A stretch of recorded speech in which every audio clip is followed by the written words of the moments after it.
Capítulo 4. La calma antes de la tempestade. Por Nave. Era un día lluvioso. El cielo estaba cubierto por una capa gris formada por un cúmulo de nubes. En días como estos, los hombres como él, detestaban salir a la calle. Pero poco importa los deseos personales de un individuo en comparación al bien común. Lo que él quería no importaba. Lo único que importaba era el sentido del deber. Y si había algo que le caracterizaba, era su sentido del deber y entrega a la justicia. Sí, Paulus era esa clase de hombre. Y hoy tenía una misión esencial. No para él, eso estaba claro. Para la ciudad entera. Una pequeña tarea para el hombre. Un gran beneficio para la humanidad que solía decir Victis. Tenía una curiosa manera de entender el efecto mariposa. Su joven amigo. Eso es lo que pensaba Paulus para sus adentros sin poder evitar esbozar una sonrisa. Eso es algo que siempre le ocurría al pensar en Victis últimamente. Aunque Paulus todavía no era consciente de ello. Pero volvamos a los hechos. Al tema que nos ocupa. Paulus había salido de la casa de Victis, donde se encontraba refugiado desde hacía unos días a causa del intento de atentado contra su persona. Desde entonces los dos habían empezado a conocer aspectos del otro que desconocían. Aún con todos los años que hacía que se conocían. Y no es eso, querido lector, una de las maravillas de la vida. Poder redescubrir a una persona a la que hace montón de tiempo que creías que ya conocías. ¿Quién iba a pensar que al bueno de Victis fuese aficionado a hacer bordados de tela para las cortinas y demás? El bueno de Victis, tras salir, se fue derecho al mercado por la Cuesta de las Lágrimas. Triste la historia de esta cuesta. Solo de pensar en todas las pobres mujeres y en sus maridos muertos. A Paulus le daban ganas de llorar también. Este pensamiento le pilló por sorpresa. Porque a pesar de que él mismo tenía mujer e hijos, que sin duda estaban perfectamente sanos y salvos, y que de ningún modo eran producto de su imaginación, ni derivado de sus problemas alcohólicos, que en realidad problema no eran. Tampoco una solución desde luego. Pero, ¿y quién no quería beber un par de copichuelas de vez en cuando? En una ciudad como Merkeris, conservar la locura siempre exigía algún tipo de vía de escape. Y bueno, que eso. Que él antes nunca hubiese sentido lástima pensando en este tipo de cosas a pesar de tener mujer e hijos. Porque él siempre había sido un tipo duro. Excepto cuando no lo era. Que entonces podía ser obscenamente emocional y llorar por la muerte de sus hombres. Pero salvo cuando eso ocurría, él siempre era un tipo duro. Un hardboiled que decían por el archipiélago del oeste. Una vez subida la cuesta llegó a su objetivo. La plaza del Costal. Ahí era donde su misión trascendental tenía lugar. Se acercó a la panadería asegurándose que nadie le había seguido. Una vez delante, miró el cartel para asegurarse que era el lugar determinado por Victis, Panadería Kanapaki. Sí, sin duda este era el sitio que le había dicho Victis. Había insistido mucho que tenía que ir a Kanapaki y no a Cana Rosa.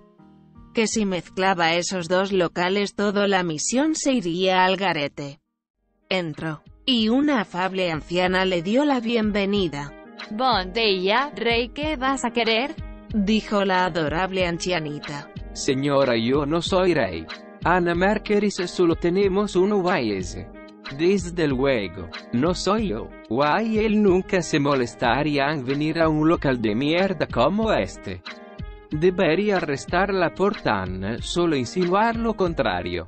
Contestó duramente Paulus, habiendo perdido la compostura por un momento. Al fin y al cabo, Paulus era un agente de la ley y se tomaba la autoridad muy en serio. Quizá no era muy fan del gobierno actual, pero que una vieja fuese llamando rey al primero que entrase por su tienda le parecía fuera de lugar. ¿Qué has dit? Habla más fuerte que no te siento. I gem, quisiera dos pa morenos, por favor. Dijo Paulus. Vio la oportunidad y la tomó. Había estado a punto de arruinar la misión de terrible importancia por convicciones antiguas que no venían al caso. Aquí tienes, rey, son 5 de estas monedas merkerianas de cobre. Ya se me ha olvidado cómo se llaman, pero seguro que tú entiendes a lo que me refiero. Paulus pagó y estuvo a punto de estallar de alegría. La primera parte de su misión había sido realizada. Ahora solo tenía que volver a casa de Victis y darle el pan. No podemos solucionar los problemas de la ciudad con el estómago vacío, si queremos salvar Merkeris. Primero tenemos que comer. Tras recordar las sabias palabras de Victis, Paulus salió del local lleno de esperanza. Fuera, sin que Paulus lo supiese, una malvada organización de gente muy malvada le esperaba. La misión de esta gente malvada no era otra que mantener el orden real de la ciudad. Asegurarse que nadie descubriese las grandes mentiras y oscuros secretos que ocultaba la ciudad, y si tenían que matar para conseguirlo, lo hacían sin dudar. Así de malvados eran. Concretamente esperaban a Paulus, un hombre de mediana edad, chino. Pero no de China, porque en este mundo China no existe. Así que lo dejaremos con que viene de Orientis, que vendría a ser lo que conocemos como el lejano oriente, pero ligeramente cambiado para que no suene igual. Y una joven chica, que debía de tener como mucho 15 años. Iba vestida de bailarina. Jan y Samsair, que no Samsir, ni Samsair, ni pollas en vinagre, se llamaban respectivamente. Jan había creado un meticuloso plan. Samsair se acercaría a Paulus y le mataría por sorpresa. Así de golpe y porrazo. Samsair poco a poco acortaba su distancia con Paulus. En ese momento, cuando aún estaba solo a un par de metros a distancia. Metros. Una medida a distancia normalizada en Merkeris que provenía de las lejanas tierras de Askhardur. En mayúsculas siempre, y que era mucho más práctica que eso de medir las cosas en pies y pulgadas y demás. Porque siempre la gente se hacía un lío porque claro, no sé si los creadores se pararon a pensarlo, pero el tamaño del pie y de la pulgada varía de persona a persona. Y luego teníamos unos problemas que no veas. Te había pedido 6 pies de tela, pero he hecho la prueba y me hacen 8,5. 2. Señora, es que yo trabajo teniendo en cuenta mi pie, no el pie del cliente, etcétera, etcétera. Sacó su arma y tomó impulso para apuñalar al incauto de Paulus por la espalda. Slit. Sonido onomatopéyico que indica que se ha cortado carne. El arma de Samsair había atravesado un cuerpo. Pero no era el de Paulus. No, sino el suyo propio. Chan. Chan Chaan. A causa de la lluvia había resbalado con el suelo de piedra. Quizá esos zapatos curvados hacia adelante, provenientes de Orientis, tenían algo que ver. Jan fue corriendo alarmado para ver la condición de su compañera. Lo siento mucho, Jan, he fracasado de forma lamentable y ahora voy a morir. Dijo la joven. Pero deja primero que te mire las heridas. Quizás estás a tiempo de ser tratada, contestó el líder de cabeza brillante. Sí, esto es un juego de palabras. Y ausente de cabellera. No te molest. Si en realidad yo ya debería estar muerta en este marco temporal en el que Paulus vive con Victis. Onomatopeya que indica que está muerta. No, Shamshire, no entiendo lo que dices, pero solo sé que es demasiado pronto como para que mueras. Solo has salido mencionada en un capítulo. No, joder, Shamshire ha muerto y yo Y yo, ahora estoy teniendo un déjà vu. Dijo Jan entre lágrimas. Paulus, ignorante a todo esto, estaba camino de vuelta a la casa de Victis canturreando entre saltito y saltito pensando en lo contento que se pondría su Victis cuando llegase con el pa. Moreno. Un momento, ¿por qué había pensado en Victis de esa forma? Él y Victis no eran más que viejos amigos, camaradas de guerra, y él tenía una mujer e hijos que sin duda estaban vivos.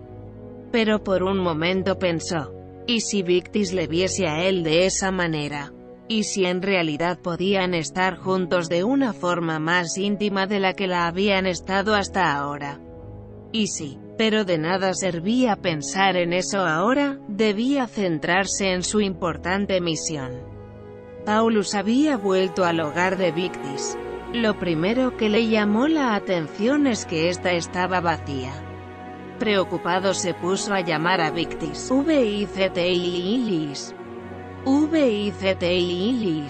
Victis, pero sin ser capaz de obtener respuesta alguna. Se puso a inspeccionar la casa. Preocupado al ver que no había nadie. Pensó que quizás se había ido a tomar algo al Lacón de Latón. Esa taberna anteriormente conocida como el Lacón Humeante. Pero justo en ese momento oyó un ruido proveniente del armario. Cuando estaba a punto de abrirlo. ¡Bam! Onomatopeya que indica un golpe brusco. La puerta le golpeó, haciéndole caer al suelo.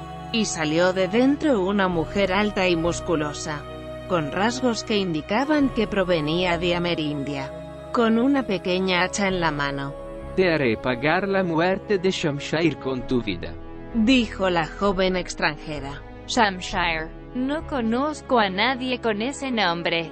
Además, murió de forma accidental hace solo unos pocos párrafos. Lo puedes comprobar. No sé lo que es un párrafo, pero acabas de confesar tu conexión con su muerte. Slat, Rich, Gras, onomatopeyas que indican desmembramiento muy violento. Tamahaak había matado a Paulus, despedazado. Y esta vez de verdad. No era un sueño. No era un sueño. No era un sueño. No, era un sueño. Ay, mi hija, ¿ya estabas teniendo otra de tus pesadillas? Era la madre de Tamahaak, que por cierto, no era su verdadero nombre. Y lo mismo para el resto de los miembros de su organización, que estaba preocupada por su hija, que llevaba días en cama, febril y con alucinaciones. Oh no, otra vez ese sueño. Pensaba que esta vez era real, pero no. Mi hija, me tienes preocupada porque le cuentas a tu madre de qué se trata. Mamá, es igual. Los malos nunca pueden vencer. Por eso son los malos. Los buenos son los que ganan. Incluso si son buenos de moralidad gris y personalidad contradictoria formada por el manjo de distintos autores que dan más importancia de la necesaria a un personaje que es más bien aburrido. Miña, no entiendo nada de lo que dices. Me estás preocupando cada vez más. Es igual, mamá. Yo tampoco lo tengo del todo claro. Y por cierto, deja de hablar con acento latino. Que somos amerindias. Ay, mía, que es un latino. Necesitamos uno de esos. No lo sé, mamá. La verdad es que no lo sé. Mejor me vuelvo a dormir. Paulus había vuelto al hogar de Victis. Esta vez de verdad, asegurado al 100% que no es un sueño.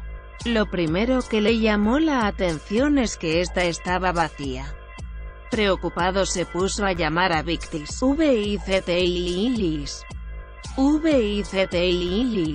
Victis, pero sin ser capaz de obtener respuesta alguna. Se puso a inspeccionar la casa. Preocupado al ver que no había nadie. Pensó que quizás se había ido a tomar algo al Lacón de Latón. Esa taberna anteriormente conocida como el Lacón Humeante. Justo entonces alguien abre la puerta. Era Victis, seguido de Saima. Los dos estaban riendo con complicidad. Oh hey Paulus, no sabía que ya estarías aquí, dijo Victis con señales claras de que la estancia de Paulus le parecía molesta. Bueno, Kanapaki no está tan lejos que esperabas, contestó Paulus secamente. Vaya, creo que yo aquí molesto, mejor vuelvo en otro momento. Victis si me decía Saima hasta que Paulus la interrumpió. No, por favor quédate Shaima, está bien tener invitados de vez en cuando. Y de todas formas Victis come muy poco así que seguro que hay pan suficiente para ti. Mientras nuestros héroes comían, en otra parte de Merkeris, más concretamente una floristería, había una mujer meditando.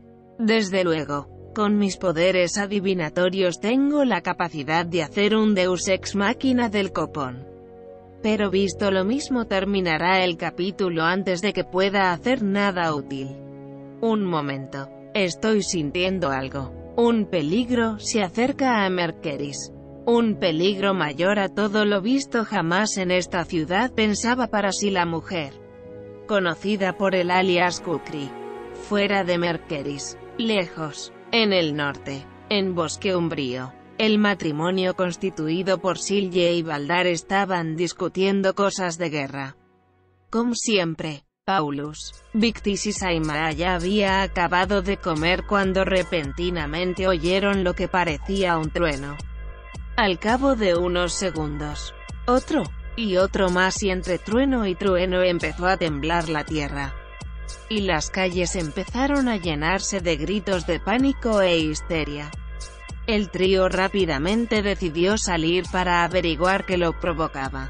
Una vez fuera, notaron que tanto los truenos como los temblores provenían del muro de la ciudad y fueron raudas para allá. De camino se encontraron con varios soldados de la brigada de Paulus, entre los que se encontraba el hombre conocido por el alias de Gladius, que era lo que se conocía por un pulgar, o agente doble de las espadas, que se encargaba de pasar información de la guardia a las espadas o pasar pistas falsas para desviar la atención de la guardia. Aunque esa información en este momento es totalmente inútil. Lo que importa es que advirtieron a Paulus del origen del ruido. Un enorme ejército comandado por ni más ni menos que el emperador Criso II estaba intentando tumbar el muro de Merkeris a base de cañonazos. El ejército era descomunal y posiblemente contaba con más unidades que ciudadanos había en Merkeris. La ciudad estaba perdida, pero Paulus no iba a darse por vencido. Tenía que probar un último plan alocado antes de tirar la toalla. Iría hasta donde se encontraba el emperador y le convencería para retirarse. Pero antes tenía algo muy importante que decirle a alguien. Victis, tengo un plan. Creo que puedo detener esta catástrofe, pero tengo que ir yo solo. ¿Qué? Pero antes, hay algo que quisiera decirte. Victis, yo te respeto mucho y te tengo mucho aprecio. Pero todo de una forma para nada romántica ni homoerótica. Vale, guay, y yo también. Y así se fue Marcus, que gracias a sus habilidades de ninja fue capaz de pasar sin que ningún batallón le detectara y llegó hasta la tienda donde se alojaba el emperador Crisos. 2. Escucha, maldito emperador Hucho de las narices. Espetó Paulus a Crisos de forma repentina tras entrar en la tienda armado con un puñal. Vas a irte de aquí y vas a dejar la ciudad de Merkeris en paz. Que ya está bastante en la mierda como para que vengas tú y jodas las cosas aún más. Vale, es convencido a nos. Ahora mismo daré la orden a mis tropas y nos iremos de aquí. Por favor, perdónanos por esta falta de respeto. No pasa nada, me alegro de que hayas aprendido la lección, nadie se mete con Marcus. Marcus salió risueño de la tienda, pero tras mirar a la ciudad su rostro cambió drásticamente para reflejar el Horror. Horror provocado por la visión de un meteorito gigante que iba a caer justo donde se situaba Merkeris. K-boom, onomatopeya que indica destrucción entera de la ciudad. AAK. Fue en ese momento en el que Carey se despertó repentinamente en la cama, junto a Irel, que le estaba mirando con cara de preocupación. ¿Estás bien, Carey? Preguntó Irel desde su burbuja de texto. Sí, bueno, no lo sé. He tenido una pesadilla horrible en todos los aspectos. Era un tipo llamado Marcus o algo así. Pero a veces era otras personas. Hasta soñé que soñaba con matar al tal Marcus. Y estábamos en Merkeris. Pero Merkeris no era una nave. Era una ciudad de un mundo extraño totalmente distinto a este. Iris comenzó a reír, y le dijo a Carey que no había sido más que un sueño tonto. Que Merkeris era una nave y que de ningún modo podría haber una ciudad con ese nombre en ninguna parte del mundo. ¿Recuerdas quién eres y quién soy yo? Preguntó Irel, preocupada de que la memoria de su amigo funcionase correctamente. Sí, por supuesto. Soy Carey, el humano anteriormente conocido como numeral Car 8, y tú eres Iril. Guay de que formamos parte los dos juntos. Del Hoyo en la Ola. Un grupo de 6 humanos liderado por Xilian, que entiende el conocimiento como máxima expresión del poder. Guay que quiere recuperar ese conocimiento del que los cyborg de la Ola Azul. Liderada por Perfection, la cyborg de labios azules anteriormente conocida como Cyan, nos ha privado. Así es, ¿y dónde estamos? En tu camarote. Quedamos dormidos tras disfrutar de los nuevos placeres que tienen maravillados a toda la tripulación humana desde la liberación. Después quedamos dormidos. No lo otro, ¿qué pasó? Un asteroide colisionó con la nave Wailadano. Ahora se nos ha anunciado la orden de que aterrizaremos en el planeta más cercano para comprobar el nivel de los danos. Así es. Muy bien. Lo recuerdas todo pues. ¿Ves? Merkeris es una nave, no una ciudad. Bueno, ahora que he comprobado que tu cabeza de arriba funciona como toca, voy a comprobar cómo va la de abajo menor que 3. Y se pusieron a follar de forma despreocupada mientras que la nave Merkeris estaba cada vez más cerca de un planeta en el que aterrizar.